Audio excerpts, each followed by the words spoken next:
One more day left until we are back to full-time MLB DFS here on the FanDuel Live Q&A, which means more fantasy football talk to close out the week. Here to do it, we've got Ryan Williams. I am Jim Sonis. We got Ryan here. We're going to take your questions on fantasy football for the next half an hour to get you set for what is, I think, prime drafting season, effectively, for a lot of best ball leagues and a lot of stuff like that. So we're going to take all your questions, no matter where you're watching for today, YouTube, Twitch, Facebook, Twitter. Get those questions in. We'll take them live here on the air and get you set for all of your upcoming drafts right now. But first, let's talk to Ryan Williams, freshly married, now back here on the FanDuel YouTube page. Ryan, congratulations. How you doing? Oh, Jim, thank you so much, man. I appreciate it. I'm good. They say you should feel different. I don't. It was a long time coming. So me and the lady, we're happy. We're 3 weeks strong today. Nice. So all is well in the Williams household. We're just trying to keep it that way. So that's the goal, man. Always got to keep everyone happy, and you should be fine. So that's wonderful. Congratulations. All good with the wedding and stuff like that. Have fun. Yeah, no, it was a lot of fun. Appreciate that. We had a live band. Everybody, was pretty much on time for everything. There were no real issues. Had fun at the venue. So yeah, pretty much anything that could gone wrong did not. So we had a great time, man. It was a fun day, and we're excited for everybody that was able to be a part of it. Well, that is wonderful. Congratulations. Selfishly, I'm glad you're back, but I'm glad that you had a good time out there. And the reason I'm glad to have you here is because it is kind of prime fantasy football time. Like we were both in the Scott Fish Bowl, and to me, that's always the start of the season. I in February, March, after the draft, I am burned out on football. I don't want to listen to it. I don't want to talk about it. I want nothing to do with it. And then July 1st hits and I'm back in. So I'm happy to talk to you today about some NFL stuff. We're going to take your questions about NFL, whether it be season long, best ball, et cetera, et cetera. We'll take any questions here because we're just going to hang out for the next half an hour. We're also going to talk about some players we think are undervalued right now with where drafts are going. Effectively, guys, we are targeting ourselves at the moment based on their average draft position. We do want to say hello to B and Up Bari. Hello. They were first over on YouTube. What's up? Welcome. Thanks for tuning in. And also Adam Garber on Facebook says, sup. What's up, Adam? Thank you for tuning in for today. As mentioned, get those questions in no matter where you are watching. But let's start things off here, Ryan, by talking about quarterbacks. And some guys you think may be undervalued right now. I have a list of 3, and I want to hear your 3 first. Then I'll go my 3, and we'll see where we're at quarterback. Okay, so you got all 3 quarterbacks undervalued? Well, I think that, so I had 3 at each position because I cheated. Okay. Oh, no, that's all good. That's all good. Do you have any quarterbacks you think are undervalued right now? If you this is fun. Let's rock. So let's talk about Ben Roethlisberger there from the Pittsburgh Steelers. So I think I've been getting a lot of, I don't want to say flack, but a lot of people for me joining the FanDuel team are like, dude, does this guy talk about anything else than the AFC North? And it's just I guess I don't. I mean, the one team I haven't hit on yet is the Cincinnati Bengals. I think we could probably work them into this Q&A somehow, but Ben Roethlisberger, dude. I mean, when it comes down to it, I think I was looking at his ADP earlier today. It's the QB 26 range. If you look at where he's going from June 1st to now currently, and that just feels too low. I get it. This is not a team, it's a hard thing, I think, for people to separate whether it's good from a football standpoint or whether it's good from a fantasy standpoint. And it's dude, if the Steelers are going to be struggling in any way, shape, or form, Ben Roethlisberger is throwing the football. This dude didn't come back to just, hand the ball off to Najee Harris 30 times a game and not compete for a title. I mean, he's pretty much on the outskirts. He's got, the 2 Super Bowl rings, lost the 1. I think they're not in prime position to compete for the Super Bowl, but they're still in prime position to compete. And you're looking at the way he kind of finished last season, the tough loss to the Browns there, but still in the season, he was leading the league in quarterback attempts, right behind Matt Ryan, up in the top 3, I believe. And just the explosive offense, they brought in Najee Harris. They still have, a 3-headed monster at wide receiver with Juju Claypool and Deontay Johnson, who I think is primed for a good year. And they still got Eric Ebron and Pat Freiermuth, the rookie tight end. So I still think this offense is prime to have some success, and it's just not being drafted as such. There's no reason for Daniel Jones to be going ahead of Ben Roethlisberger. There's really no reason for Trevor Lawrence to be going ahead of Ben Roethlisberger, in my opinion, in a redraft league. And I think a lot of the stuff right now is just getting into folks from redraft. There's been a lot of dynasty talk, a lot of best ball talk where people are kind of swinging for the fences. But when we're still talking about redraft, like some of these guys who are older age, and we'll talk about this at some of the other positions, are just going undervalued just because they're being aged out, so to speak, quote unquote. Does that mean Julio's on your list? Julio is not on my list. He's catching some steam. That's always the thing. If somebody, makes a splash, or if there's a lot of news circling around a player, it's hard to say that they're undervalued because everybody's thinking about them at this point in time. So I think Julio, he probably could be a guy, that could be a league winner depending on if you trade for him, if he kind of struggles to start the year. In that situation, we'll see what AJ Brown's dealing with his knees and everything like that. But he'll be somebody to monitor in season. But as far as the drafts or whatever, he's going where he should be going. So Ben is going after Sam Darnold. There's that. He's going to Derek Carr, which I get. Derek Carr should probably be going higher than he is right now, so I get that. This is based on Underdog ADP. Jameis is above Ben. That's because Underdog's best ball, probably shooting for upside there. I get that. But you mentioned Daniel Jones. I agree. I think that does make a lot of sense. So you mentioned Ben. I'm going to continue. I'm going to, embrace my inner Ryan and mention that two of my undervalued quarterbacks are Lamar Jackson and Baker Mayfield. So let's go. I am leaning fully into the AFC North too. I have Lamar as my quarterback 1 this year, which I don't know, man. I understand why we would go Mahomes over Lamar. I have a really hard time going Josh Allen over Lamar. That's a tough sell for me personally. And I live near Buffalo. I watch every Bills game as a result of that. And I respect Josh Allen a lot, but it's Lamar Jackson in fantasy football. It's really hard for me to put Josh Allen above Lamar. So I think Lamar's undervalued. He's a quarterback 3, but I think that's too low. It sounds like Jackie Moon thinks that Kyler Murray might be undervalued. He says that Kyler will be a top 3 quarterback this year. If he stays healthy. Kyler the quarterback 4 right now. And Kyler actually plays into one of the other undervalued quarterbacks, I think, is Dak Prescott. He's a QB 5. I have him at quarterback 4. And I think that Dak, it's either Dak or Russ is the final quarterback before there's a tier fall off to me. So I think the tier is, it's either those top 5 with Dak being the last guy or Russ. And it depends on what you think the Seahawks will do this year. If you think it's second half Seahawks, I'm okay making Dak be the end of that tier. But if you believe that they actually will push up the tempo this year, which they've said they will do, or it seems like they will do, I think that Russ is in that tier. So to me, it's kind of Dak, Lamar, and Baker as guys being undervalued. What are your thoughts on those 3, Ryan? Yeah, no, this is gonna be fun. Lamar, for sure, QB1 this year. Okay, perfect. Good. I have a future on him to win MVP. Oh, okay, perfect. 17-1, if I'm not mistaken, is what I got him at. Yeah. I'm just very high on the offense. I mean, they've obviously upgraded the passing attack, and I think they're really going to try to get him going there, and the rushing is not going to go away.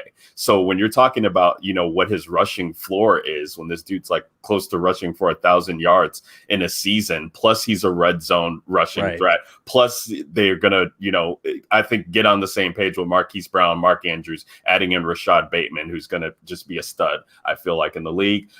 He's going too low. I do love, I'm not sure who said it, but do love the Kyler Murray talk. I think that because of the injury that happened with him, that kind of affected his rushing numbers towards the end of the season. And that dude is just so explosive when you're talking about what his rushing upside is. I do think that with Josh Allen too. Now, the Josh Allen thing, Jim, and that this is going to be something to monitor going forward because I love him.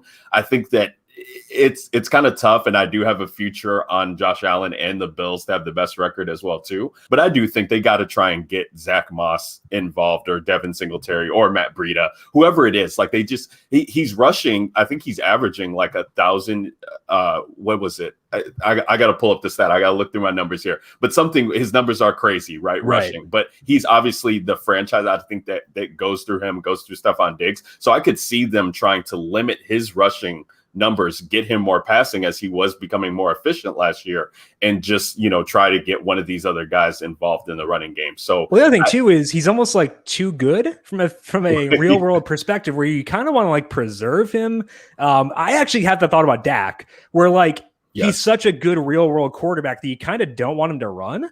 And like that's the one downside I see with Dak personally. That's a slight concern of mine. I think I could see it transferring to Josh Allen too. Before we move on from quarterback, I do want to address Adam over on Facebook. He says Aaron Rodgers needs to go to the Saints or the Browns. Adam, no, not the Browns. How dare you? But I think that the Rodgers thing here, he also says 49ers. We'll allow no Trey Lance slander on this stream either. But I think that what Adam says is interesting, and it does relate a lot to the way we view drafts right now. And Ryan, I want to ask you, when you are doing a draft right now, are you operating under the assumption that Aaron Rodgers is there? Or are you assuming like 75% Rodgers to account for probabilities? How are you handling Aaron Jones, Davante Adams, all these guys? Because like that affects a lot if you assume Rodgers is there or not there. Yeah, to be honest with you, I haven't gotten much exposure to the Packers attack, so to speak, just because of not knowing where Rodgers is going. Now, in best ball leagues, if you want to take a shot on Rodgers, I think it's definitely worth it because of where he's going. It's honestly criminal, like to think of him as a low-end QB1 of where he's being drafted currently right now. If he comes back, this dude's the reigning MVP. He's going to come back. He's going to compete. He's going to be stellar.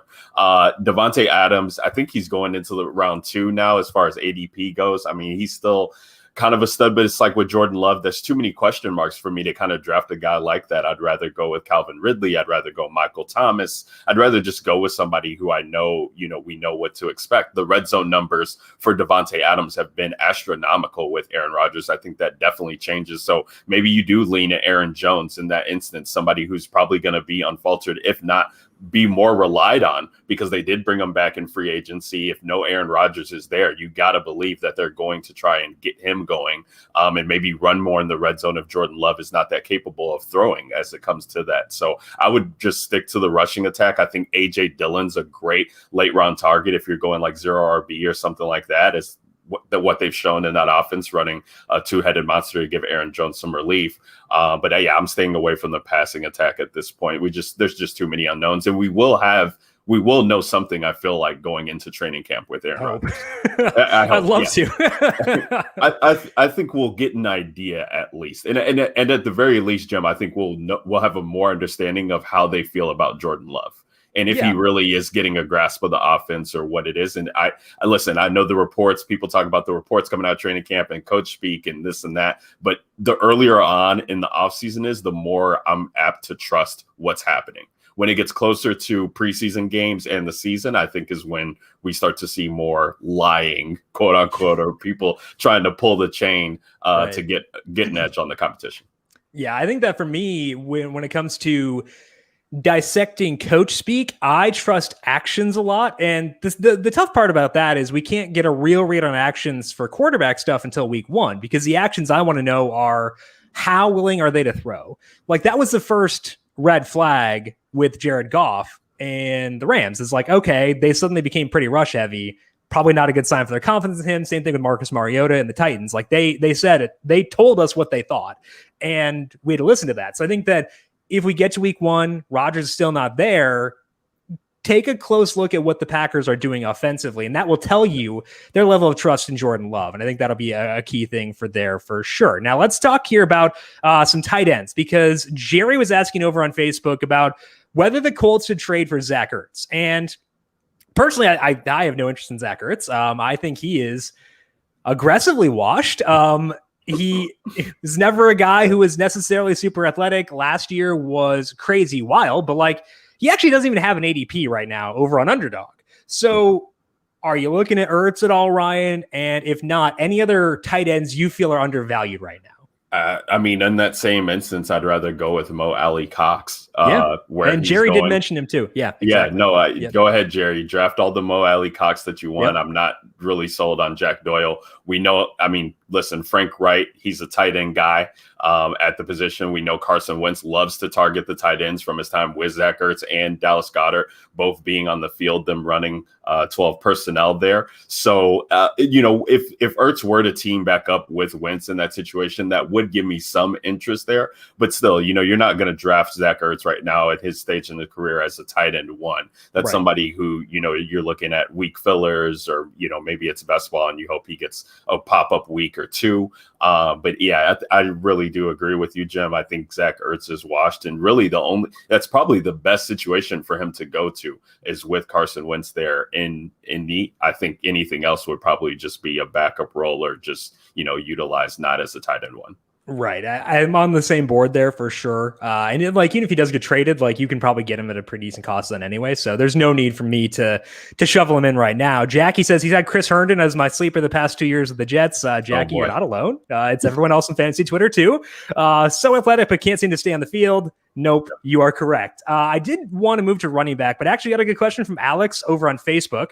Alex Hafford says he had Mahomes in the 8th round, his MVP year, Lamar Jackson in the 8th round, his MVP season. Wow. So got the MVP back-to-back years. Kudos to you, Alex. But the question he has is what quarterback going the 8th round or later is someone you think has, let's just phrase it as who has upside. They're probably not going to win MVP. Alex has had the winning touch there, right. But realistically, most of these guys are not going to be MVP type people. So when you look at let's say after the Russ, Justin Herberts, I would say after Jalen Hurts tier as well, who do you think has the upside, Ryan, to really be one of those massive, massive breakout quarterbacks? Oh man. Well, let's pull it up here.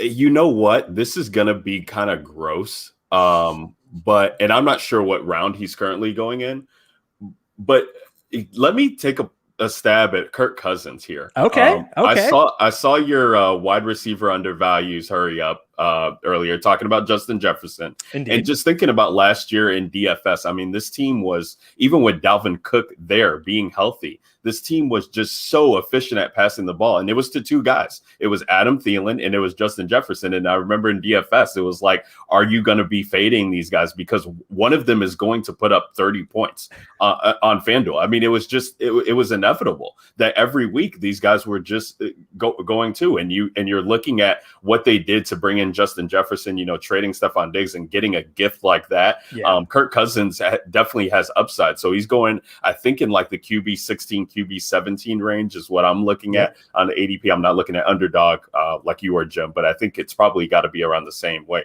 And I don't want to say MVP, but this is definitely, they've invested in Kirk Cousins. He's going to take them as far as he can. And when you're looking at the NFC North, if we're talking about Aaron Rodgers not being there, the Bears dealing with the quarterback situation, and then you got the Lions. So there's a definite path for the Vikings to kind of take over the division right there, and Kirk Cousins could be behind that. Yeah, I think that Cousins is interesting, not just because of Jefferson, but also because that offensive line should be better this year. I tend to try to keep expectations in check for rookie offensive linemen, but I still feel like they're in a good spot. They've got a lot of athleticism on their offensive line. That's a good thing. When they do throw, they throw it in a fun way. So I think that Cousins is interesting back there. One person who Jackie mentioned over on Twitch is Tua Tagovailoa. Yes. And it's always tough for me to get to Tua in fantasy because he doesn't run. So that's tougher for me for fantasy. But if you're looking for an MVP, I actually don't mind Tua. I think he's 70, 50, somewhere in there. He's pretty long. And it's the reason that I am interested in Tua is because situation matters a lot for quarterbacks. Your surrounding talent matters a lot. And it's not just that they added Will Fuller and Jalen Waddell.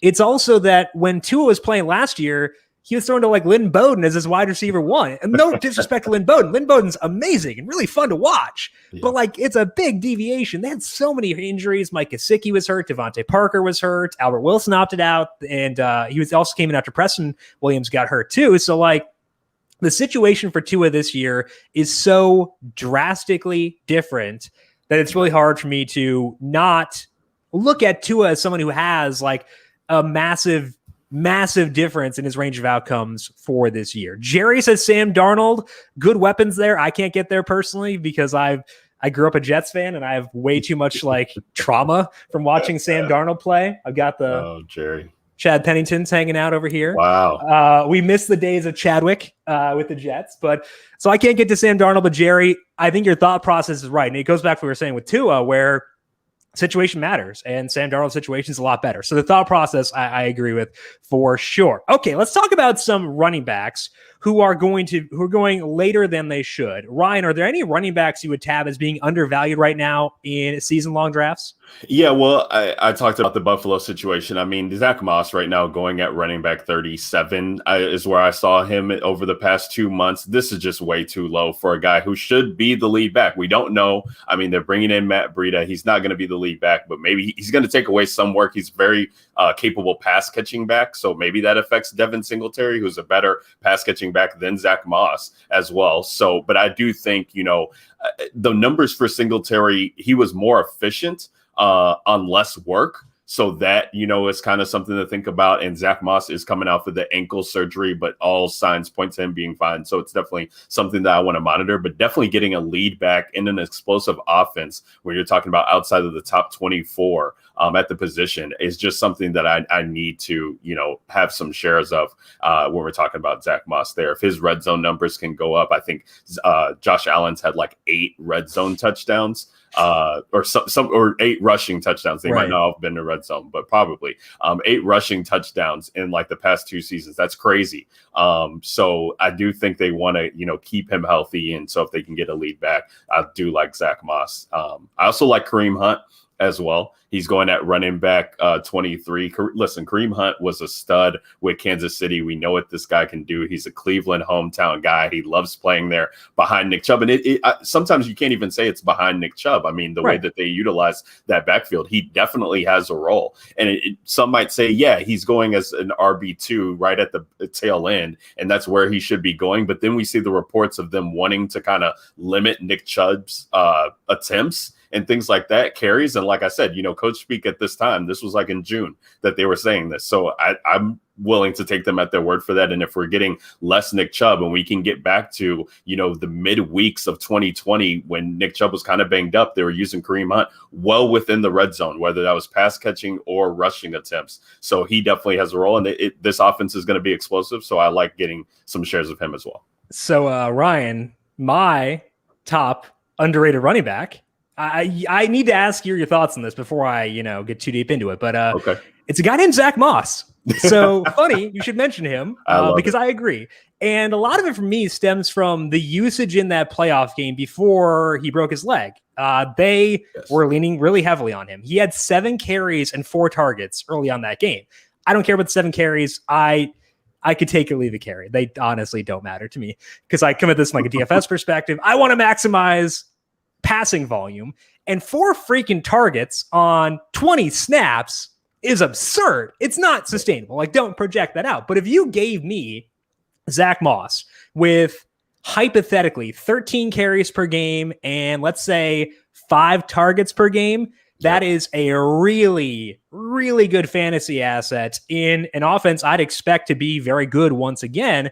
And yeah, I mean, he's going to deal with Josh Allen. That's true. That's not going to go away. Maybe there will be some regression, as you alluded to, but like I'm expecting Josh Allen to still be a rushing threat there. But I don't care that much. Like Devin Singletary is like allergic to the end zone, and they're going to score enough for people to go around. So I think that Zach Moss is a stellar pick. I wholeheartedly agree, and I am ecstatic that we are on the same page with this. Love it. And this is not something that we didn't talk about. No, we did not. Pre-show, so our picks are surprises to both of us. So I love it. Exactly. So you said it, and I was like, oh, okay, good. We're on the right page here. So Chris on Facebook says he thinks Najee Harris is undervalued. Jade on Facebook says Nyheim Hines will be underrated again this year. And I think that Jade and Jerry might be on different pages here because Jerry picked up Marlon Mack and J.D. McKissick. I want to talk about Marlon Mack for a second because I think that's pretty interesting. He's probably on a lot of dynasty waiver wires at this point just because people had roster crunches last year. We don't know what his role will be. I would be shocked if he doesn't have a role at all. So I think that Jerry, if you're looking to like a deep league dynasty type ad, I find that pretty interesting. Let's go over to Facebook and talk to Michael. Michael says Terry McLaurin is going to be the wide receiver 1 this season. He says, so the wide receiver 1 doesn't say the. I'm going to add in the because it's way spicier. So Michael, sorry if I'm putting words in your mouth. But let's talk about some wide receivers. Any guys you think are going too late here, Ryan? Yeah, I do love me some Terry F1 McLaurin. So I can get behind that. Let's talk about Robbie Anderson Okay. At wide receiver 33. And so, this guy was playing with Teddy Bridgewater, who we don't think of like as a guy who's going to take the lead by scoring when it comes to passing. He's very, very safe with the football, doesn't take chances and things of that nature. And earlier on last season in 2020, like Robbie Anderson was putting up numbers. The touchdowns were not there for him. That was very frustrating, as he did have a couple opportunities that just didn't come to fruition. But this dude was like putting up over 5 catches a game and getting to 100-yard marks. And so you're looking now at him being reunited with Sam Darnold. I think it's a resurgence for Robbie Anderson in this offense, because Sam Darnold is the type of quarterback that will take chances. And when we're talking about, hey, that might not equate to wins for the Carolina Panthers, but if they, are in positions where they are losing a game or it's neutral game script, like they're going to let him let it rip. And so I do think getting to Robbie Anderson, DJ Moore is going like as a wide receiver 18 or 19, and then you got Robbie Anderson all the way down at 33. I don't think there should be that much of a discrepancy when he's already played with Darnold before. Matt Rule was his college coach at Temple. That's the reason they brought Robbie Anderson in from the beginning. So, and every other player who ever even considered going to Temple is also on the Panthers. Exactly, right. And they don't have Curtis Samuel there anymore as well. We got to see what Terrace Marshall can do. But I do like getting to some Robbie Anderson late in drafts, especially where he's going at wide receiver 33. And they should be pretty pass heavy again, which helps too, with Joe Brady being back there. So I think that's a benefit there as well. We had some answers. Jackie likes CeeDee Lamb this year, and Jerry likes Marvin Jones with Trevor Lawrence. That's pretty interesting too, given the impact of passing efficiency. I want to go back to CeeDee Lamb though, because one of the, I don't want to say like the tougher things for me, Ryan, when I was building out my rankings was slotting in CeeDee Lamb. And it's not because I dislike CeeDee Lamb. It's because I freaking love Amari Cooper. And I have Amari Cooper at wide receiver 10 this year. He is currently going as the wide receiver 14. I know he's not fully healthy right now, but I'm having a really hard time not loading up on Amari. So I wanted to get your thoughts. Are you team CeeDee? Are you team Amari? Where do you stand on what I think will be a really fun passing offense this year? Yeah, this is going to be fun because, to be honest with you, Jim, I'm really low on the Cowboys just in general, just because I don't know what to expect from Dak, and it's just such a small sample size that people want to cling to in 2020. I get it. That was exciting. That was fun. Like, he was taking the league by storm. But like, look at the same thing with Russ. Like, if they, we don't know what Mike McCarthy is going to do with the full season of Dak Prescott, and he just got paid. Like, they could really try and get Zeke more involved. So I don't know if are we going to get Cooper popping off and CeeDee and Gallup and Dalton Schultz and Zeke? Like, everybody wants pieces of this offense. I get it. To me, yes, Amari Cooper is still the wide receiver one there. I mean, he's got insane home road splits, which I always love to look at with players. I think he's got a good rapport with Dak too. We have to think about CeeDee only played a handful of games with Dak last year, and all those numbers came from a quarterback that is not named Dak. So I get the appeal for him. I know a lot of the dynasty community has been talking about CeeDee Lamb, and for good reason, because they obviously invested a lot into that pick. But as long as Amari Cooper is still there, I think he still belongs to be the first guy taken in redrafts. He's just too good of an offensive weapon that I think he just gets slept on, dude. Yeah. It's really crazy. It was the same thing in Oakland when it was him and Michael Crabtree. People just did not want to give him his due, and he's been doing nothing but putting up numbers. Yeah, that's all he's done. And I think that with the offensive line being healthy, with Dak hopefully being healthy, I think that even if they don't throw as often as they did last year, I still think the efficiency will be good enough for Amari to be the best, just the best. A couple more recommendations here. This one's from Robert. He says, Jerry. Jerry says Robert Woods, Bobby Tree is going to go overlooked. And I also found your burner, Ryan. Let's go. Joshua McClung, very creative burner name out of you, Ryan. Says he likes Darnell Mooney. Let's go. Had to be Darnell Mooney. So I just assume this is you, right? Of course, yep. Okay. With George Kittle in the avatar, you know that. I love both of these sleepers. Actually, I mean Darnell Mooney. I think he's rocket ship emoji as soon as Justin Fields becomes apparent. But even then, I mean Andy Dalton. For all intents and purposes, like we got to look at what the numbers were, which they weren't all that great, but he was still passing a ton. And if Nagy's going to be creative and take some of those things that the Cowboys were doing, he was able to get Gallup some looks, drops in end zones with Michael Gallup, which was frustrating. But CeeDee Lamb was also getting work too. So I think that Darnell Mooney is just fine for where he's going. Zaccheaus is going to be interesting. We have to kind of see how things go in training camp and how they're using stuff or how they're using sets, because I think that, with Arthur Smith there, he doesn't use a lot of 3 and 4 wide personnel. So is Russell Gage, who was doing slot snaps or taking slot snaps last year, is he going to be on the field in 2 wide receiver sets? Are they going to use Kyle Pitts out there wide, or is it going to be Zaccheaus? If Zaccheaus is going to be, on the field, that's really interesting because we know Matt Ryan, they're going to be passing the ball. So I'd like both of those. And I think your distinction of 2 wide receiver sets is smart because I'd expect a lot of Hayden Hurst as well. So,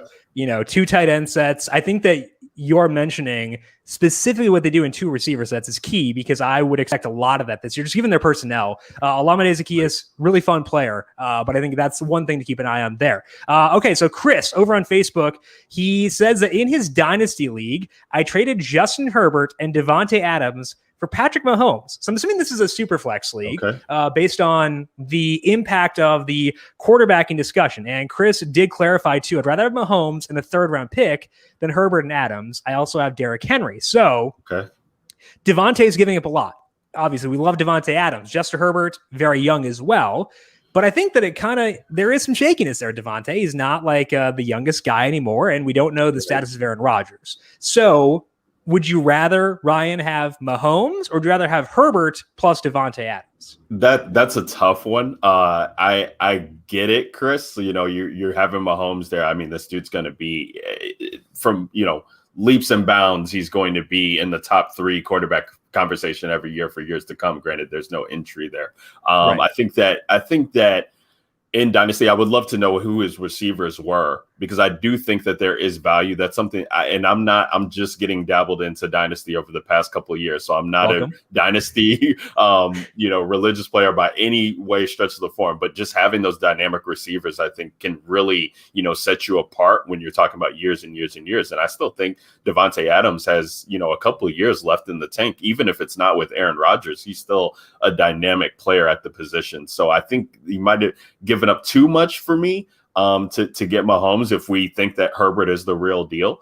But having a Mahomes, having Derrick Henry to kind of partake that, I think you got a top 3 quarterback at the position, and you got a top 3 running back at the position. So I think the caveat you mentioned there, Ryan, is key, because it's if we have Herbert as being a superstar, and that could be the one out here, is if you expect regression for Justin Herbert, which I'm personally not, because of the improvements they've made along the offensive line, because he has Keenan Allen, Mike Williams, Joe Lombardi. I'm not expecting that. But like Chris, if you in your evaluation are skeptical that he sticks around, that's a different situation. So I think that would make sense there. Personally, I believe in Herbert. I'm going to have a lot of Mike Williams this year, so I really would like for him to be great. But I think that could be a situation there. If you are skeptical of Herbert, that could change dynasty things for sure.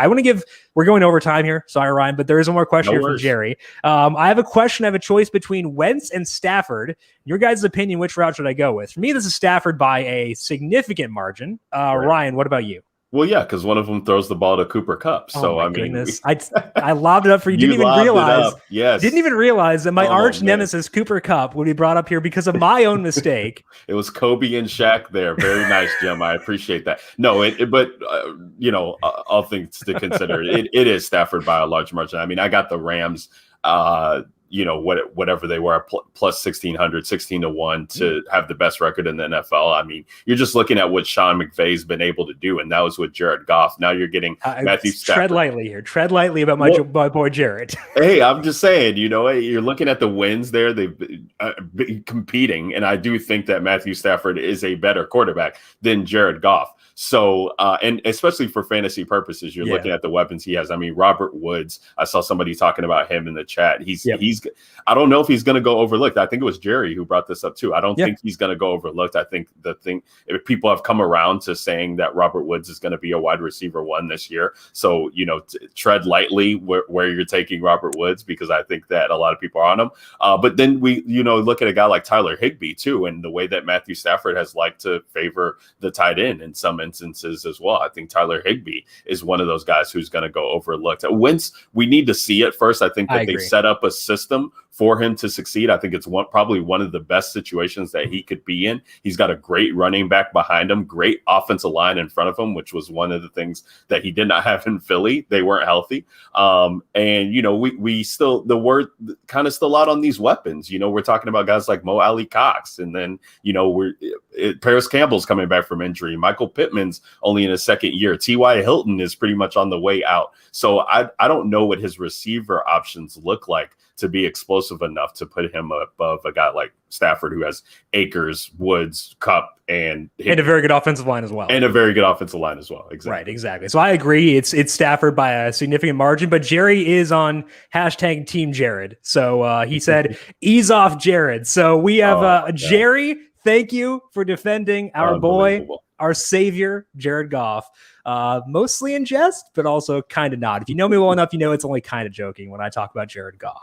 That is all that we have for today. Ryan, make sure you follow Ryan on Twitter at @RyanAlexander_W. Ryan, it was awesome to have you back. I'm excited again, very selfishly, that you're back here. I'm excited to talk to you once again. I'm excited to talk to you again in the very near future as we get fully into draft season. Yeah, man, we're only a couple of weeks out from teams reporting to training camp, so it's gonna be a fun season. So yes, make sure you guys are subscribed to the channel, because we got a lot of fun stuff planned for you this year. It's gonna be fun. And a good company man to boot. Gotta love it. Ryan, congratulations again on your wedding, and we'll talk to you again soon. Follow Ryan at @RyanAlexander_W. I am at Jim Sonis. Make sure, as Ryan said, you subscribe wherever you're watching this. If you prefer Twitch, YouTube, Facebook, Twitter, does not matter. Hit that subscribe button. If you're watching YouTube, hit the like button. We appreciate all of that. Also, a big thank you to Joy Affleck and Calvin Theobald from the video side of things here today. Thank you to Joy and Calvin as always. We'll talk to you all once again tomorrow. Tom Vecchio has you covered for MLB DFS. I am back on Monday. We'll talk to you all then. This has been the FanDuel Live Q&A.